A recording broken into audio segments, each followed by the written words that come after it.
Proverbs 10:25.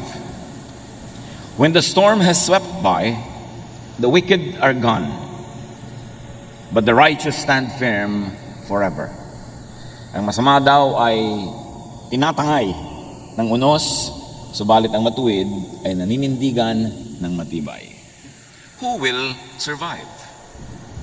Lord, salamat po dahil kayo ay patuloy na nagtuturo, nagpapaliwanag, nagpapalalim ng aming pananalig. Sa sandaling ito, kayo po ang siyang mangusap. Kami po inyong turuan, kayo ang tinig na aming marinig. Pangaralan niyo po kami. At nawa ang mga aral na magmumula sa inyo, maging gabay sa araw-araw na pamumuhay, magbukas ng aming pananaw at makita namin na iyong kalwalhatian. Be our preacher, our teacher, O God. We seek you in the name of your Son, Jesus. Who will survive? Laging yan ang tanong, laging yan ang concern ng marami. Pagka dumating ang mga malalaking mga crisis, how do you survive? How do you survive losses? How do you survive reversals in life? Yung mga pagdaan sa mga mahihirap na mga kalagayan. A reversal in fortune broke Job's wife. Ang asawa po ni Job, nung nakaranas sila ng napakaraming pagbabago ng kanilang buhay, nasira ang kanyang paninindigan at pagkatao. Job 2:9-10, his wife said to him, "Are you still maintaining your integrity? Curse God and die." And this happens because changes break or make people. Pwede ang pagbabago ay makabuo o makasira sa tao. Changes could really make or break people. And in this instance, the wife of Job was broken. Meanwhile, the same reversal made Job. Naghihirap sila, nakaranas ng mga karamdaman si Job, subalit lalo siyang nabuo. He replied to the wife, "You are talking like a foolish woman. Shall we accept good from God and not trouble?" In all this, Job did not sin in what he said.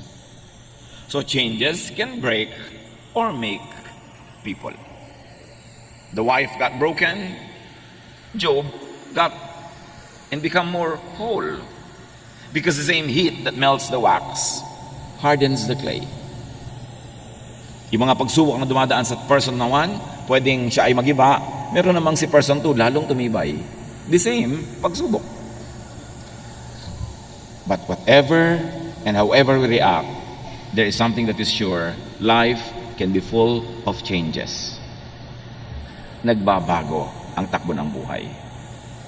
Hindi ko maginahawa ay laging maginahawa, at hindi rin naman ko mahirap ay laging mahirap. Hindi dahil laging masaya, puro saya, hindi rin naman puro lungkot.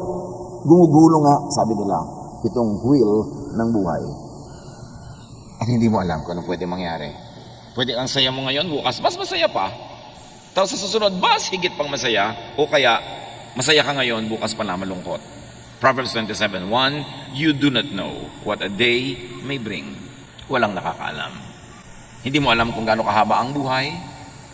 Sabi sa Luke 12:20, but God said to the foolish man, "You fool, tonight you will die. Then who will get what you have stored up?" Puro ka ipon ng ipon, puro ka payaman ng payaman, nalimutan mo ibang mahalaga sa buhay.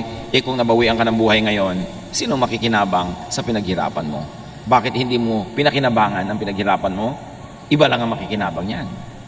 Hindi natin alam kung ano ang kasunod ng oras na ito. Because change keeps happening. Laging nagbabago. But though some details change, some general factors, some general configurations do not change. Merong sobrang nababago, meron naman ang liit-liit ng pagbabago. Tulad ng nakaikot na sa orasan ng buong 360 degrees yung kamay na pang seconds, pero yung kamay na pang minute, 1 degree pa lang ang ginalaw nun. Kapraso pa lang ginalaw niya. Samantalang nakaikot na ng buong ikot yung hand ng seconds. Meanwhile, nakaikot na ng buong ikot yung hand for minutes, kapraso lang iginalaw nung for hour. Ganun. May mga malalaki, may mga maliliit na nangyayari, pero laging may nangyayari. Ecclesiastes 1:5-7. The sun comes up, the sun goes down, it hurries back to where it started from. So you think nothing changed, but the position of the earth has changed. in relation to the sun, and the position of the sun had changed in relation to the entire galaxy. Maraming pagbabago, maliliit at malalaki. The wind blows south, the wind blows north, round and round it blows, over and over again. Yan ang isang nature ng kalikasan, paulit-ulit. All rivers empty into the sea, but it never spills over. One by one, the rivers return to their source. Ang lahat daw ng tubig ng mga ilog ay pumupunta sa mga dagat, nagiging maalat, mag-evaporate, magiging ulap, uulan uli, magiging fresh water na naman sa mga ibabaw ng bundok, pupunta na naman sa ilalim ng lupa, magiging spring, tapos lalabas sa mga ilat, sa maliliit na mga batis, hanggang maging ilog uli, paikot-ikot ang tubig. Nasabi nila, wala ni isang patak ng tubig na nawala o nadagdag dito sa ating planeta mula nung ito'y nilikha. Ecclesiastes 1:4, generations come and generations go, but the earth remains forever. Nagiging personal pagka namatay ang mahal mo sa buhay, pero kahit na magkamatayan lahat ang napakaraming tao, may mga isinisilang naman, merong lumalaki, may papaliit, may papatanda, at merong pumupunta na sa second childhood nila, may lumalaki ang katawan, may umuurong dahil tumatanda na, but the earth remains constant. Kahit pa nga ang isang tao ay bumalik sa alabok ang kanyang katawan, nasa earth pa rin. Kahit umalis yun sa alabok, pumasok sa puno ng papaya, nakain ng tao, pumasok sa katawan ng tao, nasa earth pa rin yung element. And no matter who gets born or who dies, the genetic pools of humanity remains the same. The composition of the earth remains the same. Some things change, but many things just remain as they are. But even if the earth changes, or even if the earth seems to change, it does only in constant cycles. Cycles, mahalagang word, mga kapatid. Kuminsan, sinasabi mo, ay, papaginaw na, doon sa mga panahon na lugar na may winter. Pero cycle lang yun. Mamaya, aaraw na naman, iinit na uli. Aaraw, lalamig, iinit, paulit-ulit lang. So wala naman talagang natatapos. Everything is eternal. Everything is endless. And even science, for many branches of it, especially geology, points to 5,000-year cycles of the planet. Nasabi nila, every 5,000 years and then every 10,000 years, nagkakaroon ng major changes and rebirth and reordering of the planet in the planet. Kaya ngayon, takot na takot tayo sa global warming, natutunaw ang mga yelo. Napakarami nang natunaw noong unang panahon. Kaya nga yung mga sinasawag na land bridges ay lumubog sa tubig noon. Kasi may natunaw na. Bago pa itong ngayon. At nanatili naman ang mundo. Nanatili ang buhay. At kung sakali magkatunawan na uli yan, sinong sasabi na ang kasunod naman ay magpi-freeze uli sila. Sa North and South Pole, paikot-ikot ang buhay. Huwag sobrang matakot yan sa global warming. Let's do what we can to preserve the environment. But many things are beyond our control. Life gets born, life as it is known dies, and that gets reborn. Paikot-ikot, paulit-ulit in cycles. To the point that what many people think the end of time, being mentioned nearly in all religions, could be the end of a cycle. The end of a period, an era. The end of a time frame, followed by rebirth and renewal. Takot na takot tayo sa nangyari sa extinction ng mga dinosaurs. May mga na-extinct na mga species, na iba ang takbo ng planeta. But sabi nga ng Jurassic Park, life finds a way. Umiikot ang cycles of life. Yung kinakatakutan natin ng end of time, end of the planet ba yun? O talagang end of time? At anong ibig sabihin ng time? Katulad sabi ni Jesus sa Matthew 28:20, I am with you always to the very end of the age. Hindi sinabi ni Jesus at the very end of the planet. Lagi ang interpretation ng mga tao dyan, end of the planet. Wala namang sinabing ganon, to the end of the age. What kind of age? Maybe the age of the temple worship, or the age of the birth of the church, the age of the difficulties that Rome would bring to the people of the world. What kind of age is that? O saan sinasabi ni Jesus, hanggang magsara ang oras, nandun ako. Pero anong oras yon? Kasi pag may nagsarang oras, may nagsisimula uling bagong oras. Tulad nung araw, kasabihan, matulid ka pa sa alas 4. Nagtataka mga tao, ano kaya alas 4 at mabilis ka pa sa alas 4? Kasi nung araw, dyan sa may Metropolitan Theater, sa may post office building, malapit sa Pasig, meron diyang ice plant. At pagpitada ng alas 4, tutunog ang sirena, ang mga tao off na sa trabaho. At yung iba, pagpitada, nandun na sila sa gate, ang bilis silang lumabas pa uwi, kaya sabihin, mabilis ka pa sa alas 4. Pero nung natapos ang oras ng trabaho sa alas 4, nagsimula naman ang oras ng kanilang private life. So pag may natatapos na oras, may nagsimulang bago. Huwag kang laging matakot sa end of time. Because whenever there's an end, there's a new beginning. 1 Corinthians 10:11, these things happened to them as examples and were written down as warnings for us, on whom the culmination of the ages has come. Kita niyo sa Corinthians, sinasabi, ito isinulat para sa atin, babala sa atin, sa panahon natin, dumating na ang end of time. 2,000 years ago na yan eh. Ibig sabihin, yung end of time na yun, hindi end of all time and of the planet, end of some time that was known to them. A kind of epoch, a kind of era, a kind of period characterized by certain qualities that would end because other qualities would be born. 1 Peter 1:20, he was chosen before the creation of the world, but was revealed in these last times for your sake. So Peter was referring to Jesus. Sinasabi niya, bago pa nilikha ang mundo, siya inapili na isusugo. At ngayon, isinugo na ngayong mga huling araw. Again, 2,000 years ago na yung mga huling araw na yon. So yun ay mga huling araw ng ano? Huling araw ng Judaism?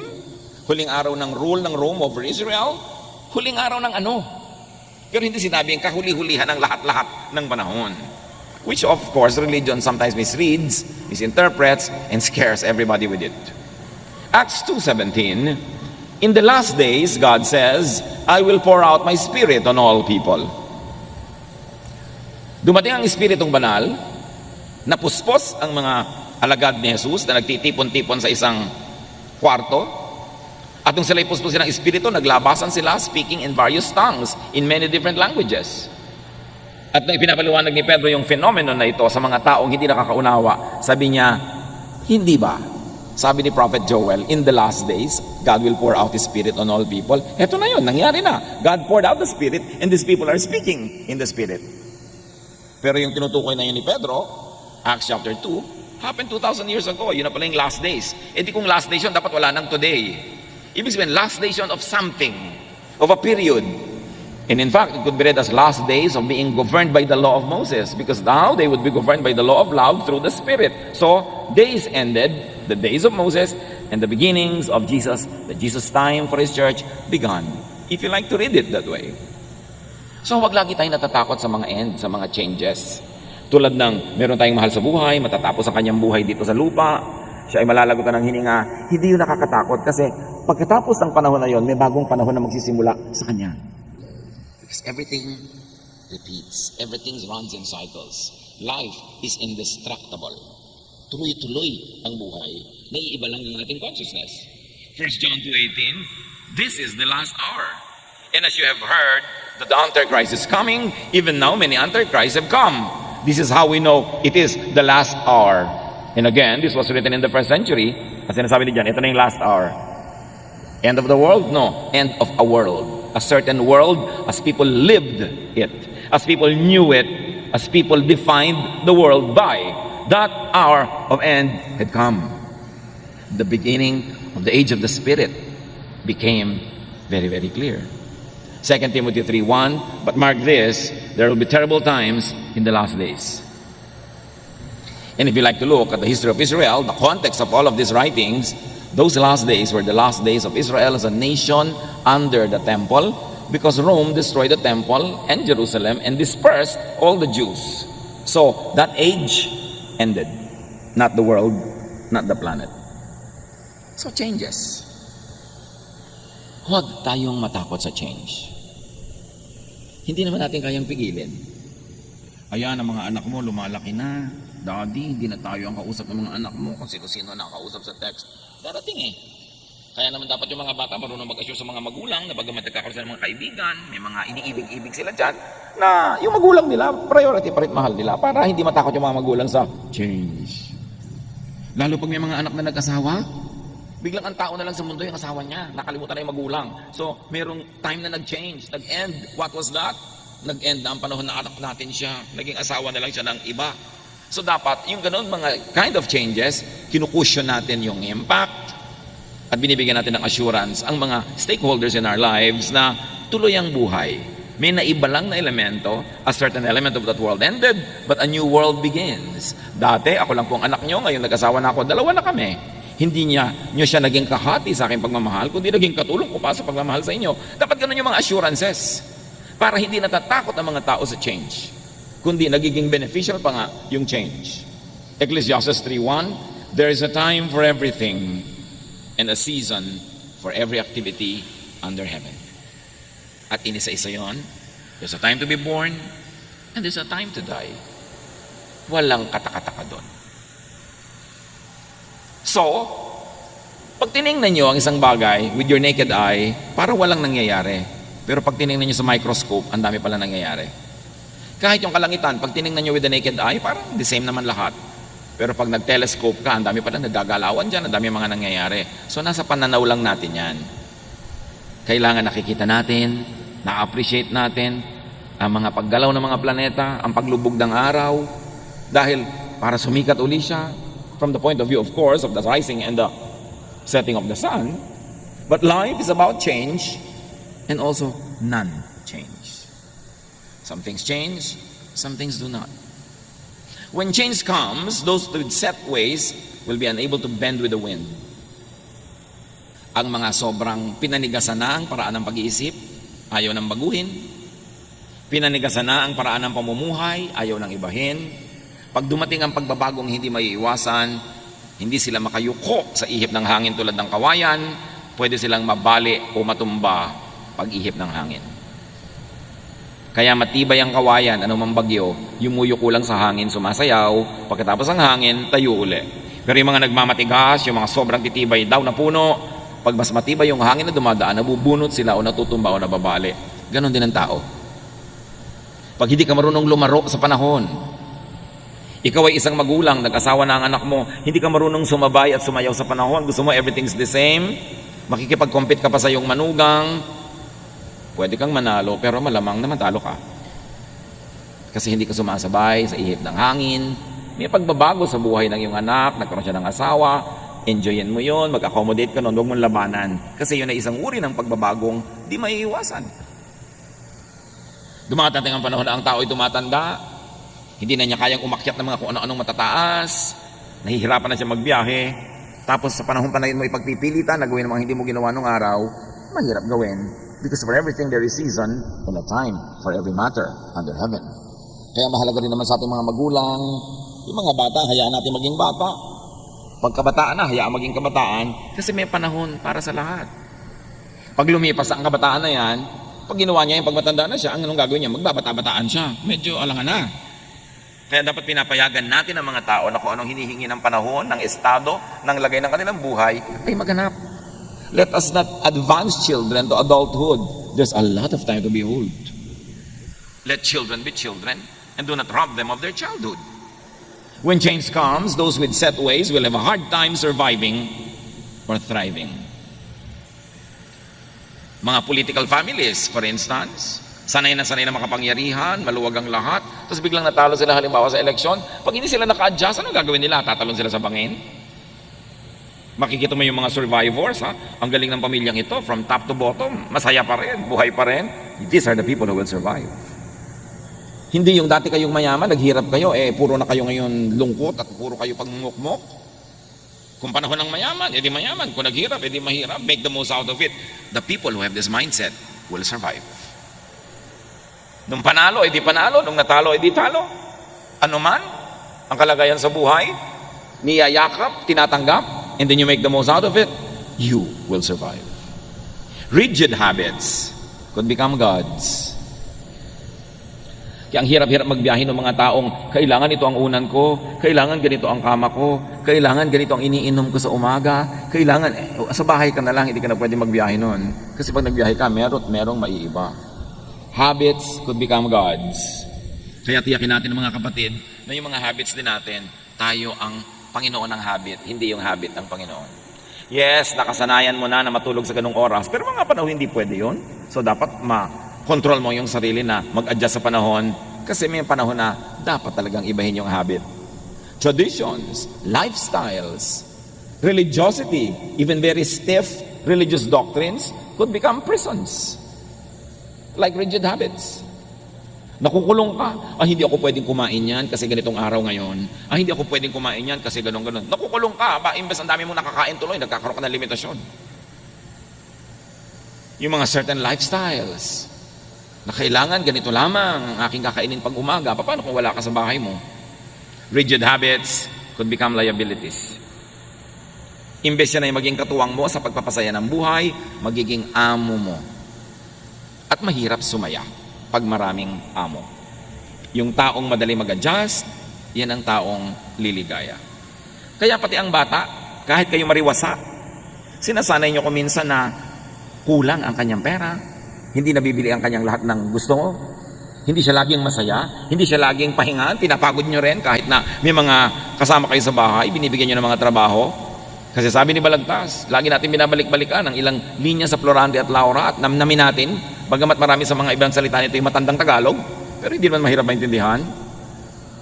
Ang taong magawi sa ligaya at aliw, mahina ang puso't lubhang maramdamin.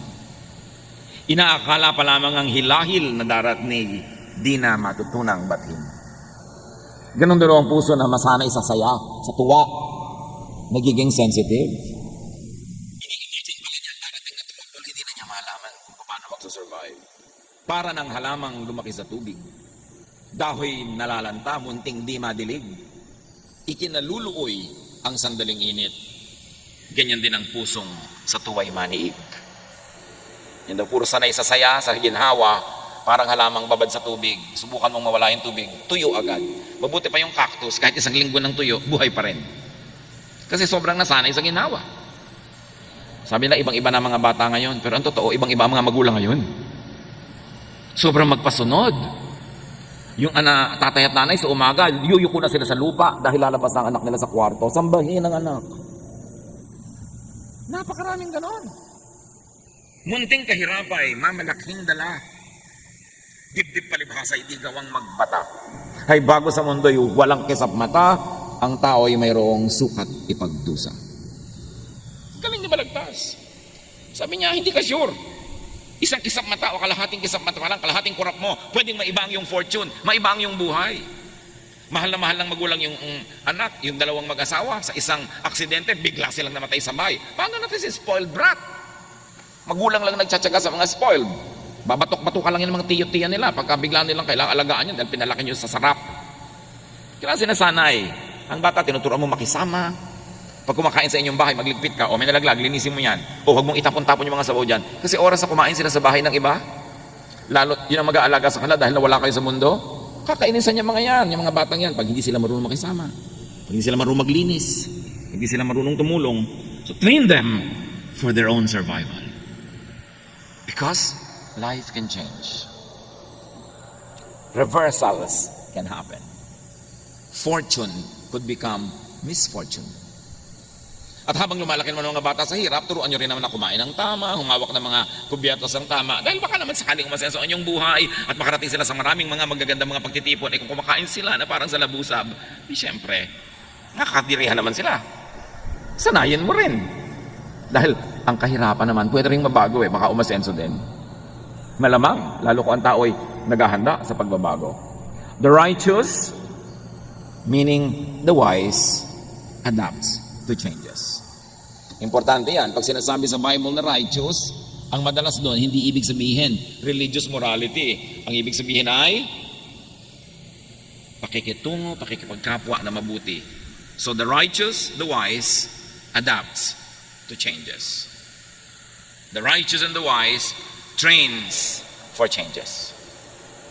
Proverbs 22:3, a prudent man sees danger and takes refuge, but the simple keep going and suffer for it. Now, the simple means the foolish in this particular usage. Ang matalinong tao, nakikita niya sa banda ron may panganib, umiiwas na siya agad. Good leaders, pag gumagawa sila ng desisyon, alam nilang pag itong ginawa ko desisyon sa banda doon, yun ang magiging problema nito. Ito, pag itong ginawa ko sa banda doon, yun ang magiging problema. May foresight. At habang maaga, iniiwasan yung pwede maging problema sa pamamagitan ng paggawa ng tamang desisyon ngayon. Luke 12:54-55, he said to the crowd, Jesus that, saying, When you see a cloud rising in the west, immediately you say, it's going to rain. And it does. And when the south wind blows, you say, it is going to be hot. And it is. So read signs of change and adapt. Meaning the wise, the righteous, the godly knows and respects God. And therefore, the wise, the godly harness the laws of God and nature. Hindi ka lumalaban sa kalikasan, sumasakay at sumusunod ka. Ayaw mong anurin ka ng baha, at may malaking baha, huwag kang tumira sa tabi ng ilog. Ayaw mong abutin ng baha ang iyong sahig, itaas mo. Ayaw mong tamaan ng hangin ang iyong bahay, doon ka sa gilid ng mga bundok na may babangga sa hangin at hindi yung bahay mo. Igalang ang kalikasan. Romans 1:20, for since the creation of the world, God's invisible qualities, His eternal power and divine nature have been clearly seen, being understood from what has been made, so that people are without excuse. Wala daw excuse sa mga tao kasi ipinakilala ng Diyos ang sarili niya sa pamamagitan ng nilikha niya. So you want to know God? Know nature. You want to obey God? Obey the rules of nature. Because God is the author of natural law. Yan nga maraming religious laws. Hindi mo pa sure kung God ang gumawa o priest lang o pastor lang o religious leader lang. But the law of nature, only God can make nature. So sure ka na God ang gumawa ng law of nature more than any other law made by humans. Kaya sabi, gusto mong lumigaya sa buhay, tingnan mo ang mga ginawa niya at sundin mo ang natural law. Who will survive? Those who will survive are those that face, welcome, embrace, ride the waves of change.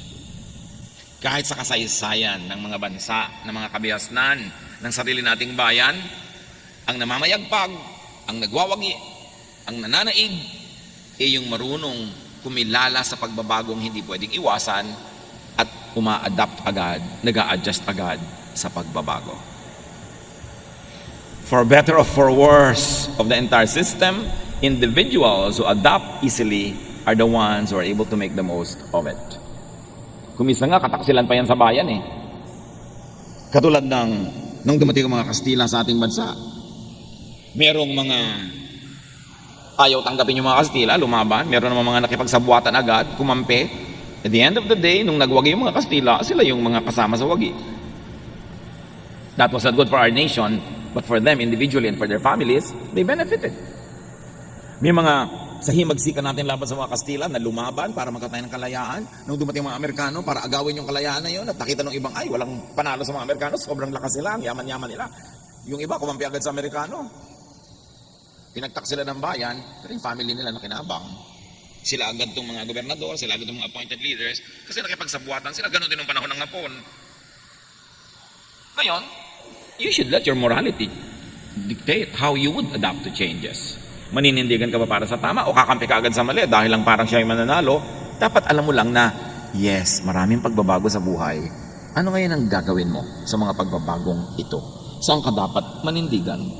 Kaya naman yung mga nagkampihan agad sa Hapon, nung bumalik ang gobyerno ng Pilipinas, nung sinakop muli ng mga Amerikano ang Pilipinas at nakuha uli sa Hapon, sila na naman yung amo, o ipinagkukulong naman yung mga kumampi sa Hapon. Kasi po bago-bago ang mga pangyayari. At pag tinignan nyo ang political landscape, yung mga pinakamabilis magbalibaligtad ng kanilang mga prinsipyo at paniniwala at membership, sila yung madalas wagi. Isa lang yung ibig sabihin nun, hindi sa tama o maling ginagawa nila, kundi yung marunong mag-adapt, yung marunong mag-adjust, yun ang nagsusurvive. The progressive survives more than the conservative. Kasi yung conservative, buong karuman, tikuhan niyang niyayakap yung papaalis na o wala na, habang tinatanggihan niya yung nandyan o yung paparating. So ang mangyayari pag naghari yung paparating, wala siyang hawak, kundi yung lumipas na, natipos na. Those that learn to make the most out of any and every situation will survive. Those that adapt, those that teach themselves to be satisfied with the best that could be available at the moment. Philippians 4:11-13. I am not complaining about having too little. I have learned to be satisfied with whatever I have. I know what it is to be poor or to have plenty. And I have lived under all kinds of conditions. I know what it means to be full or to be hungry, to have much or too little. Christ gives me the strength to face anything. Yan sinabi ni Paul. Sa meron at wala, sinisikap kong maging makabuluhan at kung pwede pa'y maging masaya. Pinalalakas ako ni Jesus para harapin ang hindi pwedeng talikuran, tanggapin ang hindi pwedeng tanggihan, hayaang mangyari ang hindi ko kayang ibahin. Ang malulungkot sa buhay, yung lagi ang hinahanap ay wala. Daddy, mag-abroad ka na, wala tayong kapera-pera. Tapos ang nag-abroad, Daddy, miss na kita. Pinag-abroad na eh. Di ba? Tingnan mo na lang yung picture. Total, marami na ngayong paraan para mag-uusap kayo. Pero huwag mo siyang lagi, I miss you, tuloy uuwi na. Pag umuwi na, ba't umuwi ka na? Enrollment na. Hindi na malaman ng tao kung saan siya pupunta. Meron naman, gusto mag-abroad. Pag nasa abroad na, miss ko ang puto bongbong, miss ko ang kapetsile, miss ko ang siniguelas. Nag-abroad ka eh. Di kumain ka ng pumpkin. Kumain ka na kung ano-ano dyan. Hindi yung nandun ka, iniisip mo nandito. Pag uwi mo naman dito, ang init-init naman dito, mabuti pa sa Canada. Yung iba pa, mabuti pa sa Canada. Di ba? So, nandito ka. Pag nandito ka, enjoyin mo dito. Pag nandun ka, enjoyin mo. Hindi yung kung nandun ka, ito iniisip mo, nandito ka, yun ang iniisip mo. Kahit saan ka pumunta, sala sa init, sala sa lamig, lulungkot ka lang. Dapat kung ano yung katotohanan na hindi mo pwedeng palitan o pinili mo pa nga, tanggapin mo nang sumaya ka. Proverbs 10:25, when the storm has swept by, the wicked are gone, but the righteous stand firm forever. Again, yung wicked dito at yung righteous, hindi moral yon. You could read it in original language and it will accommodate that righteousness here doesn't mean religious morality. It means wisdom. The wise will stand forever, the foolish will be destroyed. And wisdom is being one with time, in unison with creation, with nature, with the season. Kung ano yung panahon, yun ang tanggapin mo at sikapin mong maging masaya. Proverbs 26:13, the sluggard says, there's a lion in the road, a fierce lion roaming the streets. Yung daw tamad, yung mabagal, yung patay-patay, may nakitang leon na nasa kalsada, sabi niya, ay may leon, nakakatakot na leon, pero wala naman siyang ginawa. Tapos lalabas pa siya, nakain sa tuloy ng leon. Dapat may ginagawa ka. Huwag mong tatanggapin ang sitwasyon na gano'n na lang. Huwag mong sasabihin, ganyan lang talaga yan. Kasi pag ganyan lang talaga yan, sinabi mo na, ibig sabihin, wala kang babaguhin. Dapat pag hindi maganda ang sitwasyon, hindi mo sinasabing ganyan lang talaga yan. Ang dapat mong sabihin, dapat hindi ganyan. At may gagawin tayo para maiba yan. Then may iba mo ang iyong buhay. Pero yung naku, wala akong magagawa. Sa salita mo pa lang, nag-decide ka na walang magagawa. Ano pang magagawa mo sa tunay na buhay? Dapat sabihin mo, no, may magagawa tayo para ibahin yan. Para maiba mo ang iyong buhay. Pero pag nagawa mo na ang lahat ng kayang gawin, sagad na, nando na, wala ka nang ibang pwedeng gawin, tanggapin mo na and be happy with it. That's how you will survive. Ecclesiastes 7:10, do not say, why were the old days better than this? It is not wise to ask such questions. Hindi daw mabuting laging nagdadrama na bukod pa nung the good old days. Tapos na yon, magpagulong-gulong ka man dyan, hindi na babalik yung days na yan. Ang gawin mong atupagin mo, make these days good. Huwag kang magdramang bukid ka, titingin doon sa tapos na, puro romansa, puro mga sentimiento. Walang mangyayari sa buhay mo. Kailangan, if the days were good, those days, you make these days good also. But stop dramatizing the good old days. Just ride with the times. No, kung nung araw, nung buhay ang atin nyo, ganito, ganoon, ngayon wala na ang atin nyo, ganito na. Wala na eh. Adjust, adapt. Pag lagi mong inuulit-ulit yan, may inis pa sa iyo mga iba mong anak dahil lagi mo dala sinasabi, yung nung nandito ang atin nyo, nung buhay ang nanay nyo, ganyan. Ngayon, wala na nga. Paano? Anong gagawin mo? Adjust. So you will survive. So you will thrive. Ecclesiastes 7:14, when the times are good, you should be cheerful. When the times are bad, think what it means. God makes them both to keep us from knowing what will happen next. Pag daw masaya, magsaya ka. O kung malungkot ka. Pero hindi yung oras ng saya, doon ka naglulungkot. Tapos nagsasaya yung iba, doon ka malungkot. O kaya ang lungkot ng iba, doon ka naman tawa ng tawa. Wala ka sa lugar. Sabi kong, masaya, magsaya. Kasi lahat yan, gawa rin ng Diyos. At kung hindi man niya sinadyang gawin, pinayagan niya mangyari dahil sa mga ibang dahilan na maring hindi mo batid, ride ka na lang sa panahon. Kailangan, di ba? Sabi ni Sampaguita, panahon na para magsaya. Kung umabot kayo kay Sampaguita.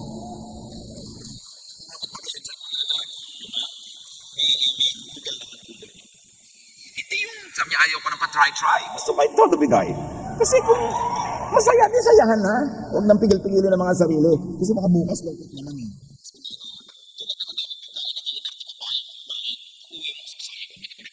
Sayang, hindi ko nalibon yung buong baka.